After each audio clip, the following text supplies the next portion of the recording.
Hey everyone, Dr. Mel here. In this episode, I am going to be sharing my personal story. And I'm going to be real, I'm going to be raw, I'm going to be authentic because I believe that the world needs so much more of that. So, as you can probably see, I was in the middle of figuring out technology during this episode, and I'm here at my office and we got it figured out. So I'm sitting behind the desk and it's snowing outside. It's cold here in Minnesota. It's a cold October Saturday and we're just going for it. We're going with it and staying warm. And speaking of seasonal shifts, part of the reason why I'm so passionate about why I do what I do is because I found growing up during seasonal shifts like this, I was just a wreck, a mess. So to back up even further, I feel like my health was kind of at a downward spiral from the get-go. And some of you have probably heard this story before, but it really started at birth. So when I was born with the cord wrapped around my neck. And for anyone who's worked in a hospital setting or a birthing situation, you know that as soon as your vitals are stabilized, they really don't do anything else. Vitals are good, you must be healthy. So being born with the cord wrapped around my neck, I came out of the womb, black and blue, not breathing. So that's a serious sign. Concerned about hypoxia, not getting enough oxygen to the brain. And of course, the doctors stabilized things because here I am today, I'm alive.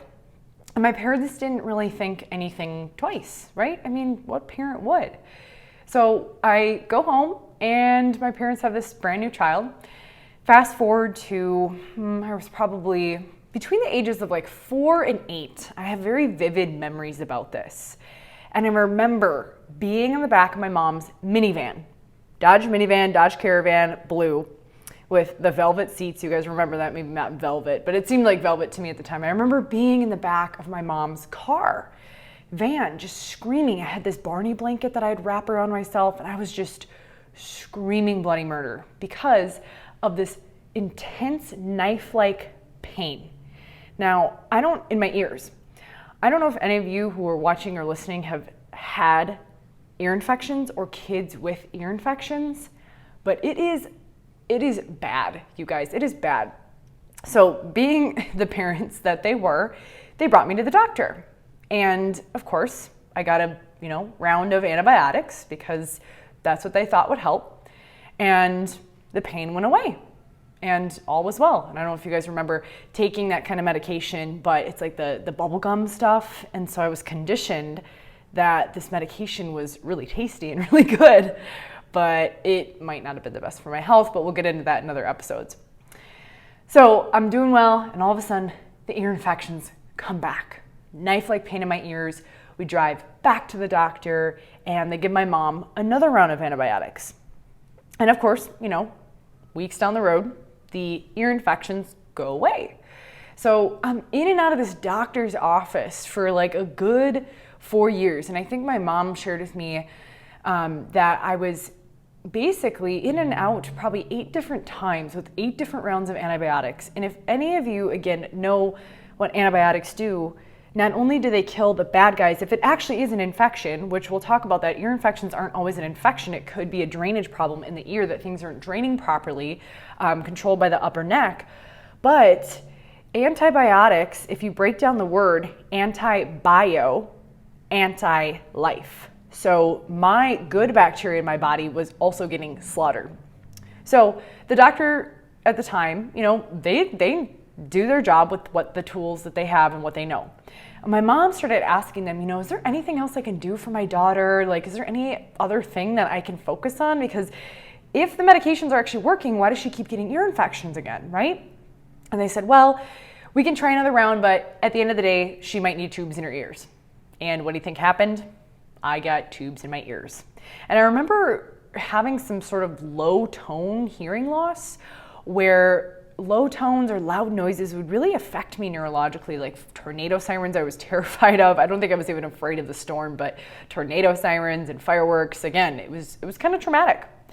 So fast forward into my younger adolescent years, between the ages of probably 8 and 12, my family household and dynamic was not stable. My parents got separated when I was 4. Parents are kind of in and out of the house. My dad was in and out of the house, not really around that much. And then when I was 10 years old, my parents got divorced. So a lot of instability going back and forth between my mom's house, my dad's house, my grandpa's house. My grandparents basically took care of us for a couple of years as my mom went back to school. God bless her heart. She's an amazing woman. I love and appreciate her so much. But there was a lot of instability. And I remember going to food a lot. It was my comfort, because who doesn't like crappy, tasty, sugary, salty food when you're stressed out, right? I mean, when your nervous system's stressed, we crave those quick sugars for energy. And I remember getting made fun of a lot because I was heavier. I was quote unquote the fat kid growing up, and I got made fun of, and I was a tomboy. And I remember this one time my mom's friend thought I was a boy.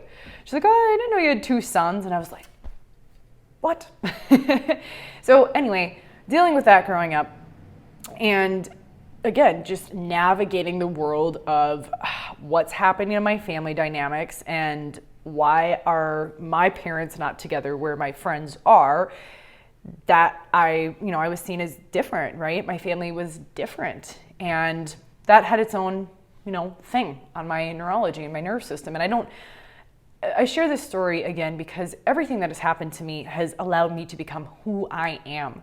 Not living in victim mentality, but understanding maybe why I am the way I am and how those patterns that happen and those things that happen at an early age do influence our patterning down the road. And I share this to empower you because I've been able to work through it. So again, as I move into my high school years, gosh, I remember being sick every single Christmas. And my family would attest to this. Every single Christmas and every single Easter, I would be laying on the ground, fever, diarrhea, just anything you could think of. I was out for 2 weeks, and I would miss family gatherings, and it just was not fun. And all I knew at the time was, and my mom wasn't big on bringing us to the doctor. She's like, "Oh, I'll rub some dirt on it, you're fine." What I remember is chugging NyQuil. So you remember that NyQuil bottle? Pour it up a shot, plug your nose, shoot it down. That's all I knew. And of course, the sickness would go away. Well, the next family gathering would come around, the next holiday, and what do you think would happen? I'd get sick again. So it was this cycle of all I knew, taking things, suppressing whatever was happening to just try to get through.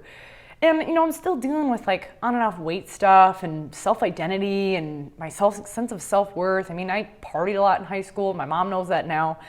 But just going through the motions of life. So I get into my college years, and mind you, I was, straight A student growing up, top level athlete. Athletics were super important to me.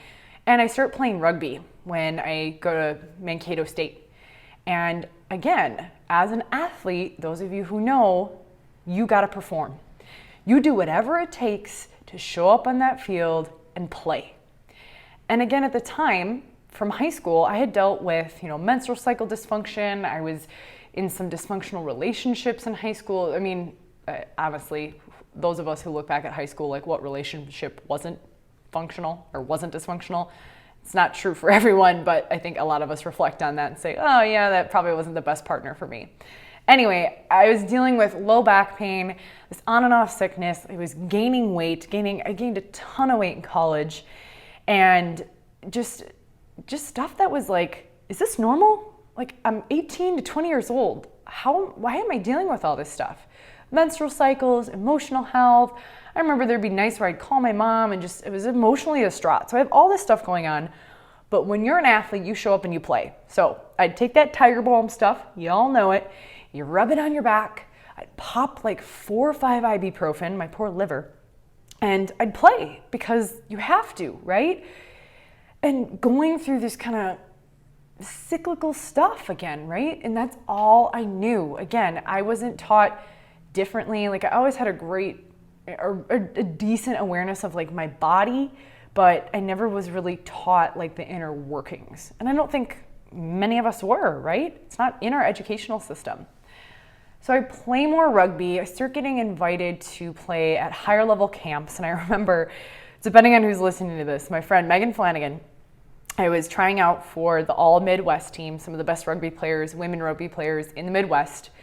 And I remember she tackled me and I landed on my left shoulder and I tore my AC joint here, the little joint between your shoulder that helps your clavicle stay connected. Tore that, sprained it, whatever happened, it was crappy. It was so painful. And I remember going from feeling like I was 20 years old to 80 years old in the matter of a second.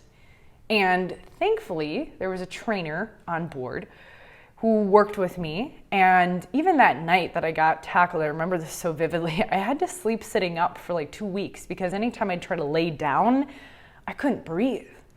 And it was in that moment, I was like, man, like if I don't want to play and keep performing and like get connected and be a great teammate and be more effective on the field, like I got to do something different. And thankfully, the trainer that helped me with my injury said, hey, you should go to a chiropractor just to make sure like your spine is doing well and other things. And I was like, okay. I kind of had heard of chiropractic before. And, you know, I'd seen my mom, I didn't see her, but she shared with me she had gone to a chiropractor, you know, on and off and was a little bit skeptical. My parents were skeptical. And I was a little bit skeptical too. And at the time, I was studying health and trying to figure out what I'm going to do with my life, as we do in college and beyond that. And so I said, okay, what the heck? So thankfully, my friend Michaela at the time said, hey, I go to this chiropractor, go check it out. So I went to this chiropractor and they worked with my shoulder and they kind of adjusted like everything in my spine, even my toes and my feet, and I felt better, right? Like I didn't really know why, but I felt better. And so I wasn't in pain anymore. My shoulder got better, so I stopped going. Well, fast forward weeks down the road, it would come back. So I'd go back, get a couple adjustments, everything in my body. I wasn't really on a plan per se. I just kind of went in and, I don't know, just did what they did. And again, the pain went away. And then down the road, it would come back. Mind you, I'm still dealing with like digestion stuff, menstrual cycle dysfunction. I mean, you guys, my menstrual cycles were so bad to the point where I would, again, pop an ibuprofen. I was on birth control, and those of us who have been on birth control, when they put you on it, they say, oh, all this stuff's gonna get better, and sometimes it doesn't, and it actually gets worse. And I would have knife-like pain in my uterus and just all this stuff. So I'm still dealing with that. And I'm going on this like chiropractic aspirin roller coaster ride. My rugby coach at the time at the University of Minnesota said, hey, Brad, thank you, said, hey, you should go to this other chiropractor. They do something really different. And I was like, dude, don't all chiropractors do the same thing? Like, what are you talking about? I mean, a general practitioner is a general practitioner, right? He said, no, this guy's different. Go check him out. So, excuse me, I go to this class, and before this chiropractor even touches my spine and nerve system, he educates me on the vital importance of the body-mind connection. How the nerve system, the central nerve system comprised of your brain, your spinal cord, your brainstem, and all the nerves that branch off your spinal cord through your spine, they go to every single organ, tissue, cell, gland in your body. That controls everything. And that communication and that connection between the two is vital for longevity and vitality. And he educated me that unless we get to the underlying wounds of our stress and our trauma and our symptoms, unless we get to the underlying cause, we're only going to be scratching the surface. He told me that just because you have symptoms doesn't mean you're unhealthy. And just because you don't have symptomatic expression doesn't mean you're healthy. Symptoms are really a sign that there's something going on and something to listen to and not mask it like I was. So mind you, I'm in college, and it's just like this experience of like, oh my gosh, that makes total sense. Why didn't anyone tell me this before? So I'm in college, I have crappy health insurance, and I start paying cash for this chiropractic care. And he starts adjusting me in this really unique way, more in the upper neck, very specific. And all of a sudden, he didn't even touch my low back. All of a sudden, my low back pain goes away. My menstrual cycles start to re-regulate. I'm not sick as much over the holidays. In fact, my immune system's getting stronger. I start throwing away these over-the-counter medicines. And I innately feel, why am I taking this birth control? Like, really, why am I taking it? So I take myself off of it. And I start to lose weight. Because I was 60 pounds heavier. And I have been able to keep off those 60 pounds for the last 8 to 9 years. And it was as though I kept working with him. I'm playing high-level rugby. I'm playing in France and Wales and Canada and playing with amazing women and amazing teammates. And this lightness comes through. Like this weight was lifted off of my shoulders and I experienced deeper emotional healing. And I'm like, man, my body's getting aligned. My nervous system is functioning better. There's got to be something to this. And so in that same year, I enroll for chiropractic school. And I get in and I discover the power of chiropractic and the power of helping your nerve and your spine, your nerve system and your spine get healthy from the inside out. And that it's not a quick fix. It's a process. Health is a process. We don't just get sick overnight. It's a process. And we don't just get well overnight. It's a process. It's not meant to be a quick fix. And in my chiropractic schooling, I discovered network spinal care, which is the approach that I use that was developed from this other approach that I had received before chiropractic school. And that, again, changed my entire trajectory. I started experiencing memories come to the surface and being released and healing my relationship with my parents and with myself and with my partner and boyfriend and now fiance. This deeper healing that was emerging from my cells. I was like, man, there is something to this. And so I dedicated myself to learning more, to getting wiser in this approach and how to work with people, how to work with nervous systems differently. When we've gone through trauma, how does it express itself in the spine and nerve system? And I just dedicated myself literally almost every single weekend to learning this beautiful science and art that helps when people are in states of chronic illness and cycles. Maybe you've gone through that. That helps people get well from the inside out without the use of drugs or medication. Now, I'm not saying that drugs and medication are bad, but that wasn't working for me. And I was ready for something different. I was ready to fully heal because I knew something that my body's smart. The body's smart, right? When you get a cut on your hand, it heals. You don't have to think about it. And chiropractic helps stimulate that beautiful innate intelligence from within to help the body heal faster, recover faster, come into the now. And be here in the now. And I share my personal story with you because I'm no different than you. I mean, yes, I'm different in the sense that I've done different things in my life, but I'm a human. You're a human, I think, unless you're an alien listening to this. But we all have the capacity to heal. We all have this beautiful innate intelligence and this resourcefulness that exists within us. We all have the ability to heal at greater levels. Sometimes it's just locked in there. And what I do is help release that. I help you get connected and release that. And I believe that every single person on this planet, no matter what you've gone through, has the ability to heal. Whether you've tried multiple doctors and surgeons and you just feel lost in our healthcare system, I want you to know that there's hope. And now that doesn't mean I want you to come work with me. I mean, I'd love for you to work with me, but I want you to know that there are many practitioners out there and people out there who can help and help you help yourself. Not that you're the victim and they're the savior, but rather you're the hero. Your body is the best doctor. When the body has the right conditions, the right alignment, and the resources, it can heal from anything. I've seen amazing changes in our office. People who have gone through so much and they've been told there's no hope. And maybe again, you have gone through that and you're looking for hope. That's what I intend, in this podcast and in future episodes. I wanted to share with you though, because I know what it's like. I know what it's like to go on a roller coaster ride. I know what it's like to feel like you don't have control of your health. I know what it's like to feel like you don't have choices. And I'm sure you know what that's like. Maybe there's something within my story that's resonated within you and you're ready for that next step. Or you're ready to have a conversation. You're ready to tune in here more, to learn how your body can heal itself. I promise you, my friends, don't give up hope. I didn't, and I don't want you to either. And I want you to know that I'm with you every step of the way. And I don't care if you only listen to this podcast once a month and I don't even know who you are. Maybe this podcast has now reached across different states and countries. Don't give up.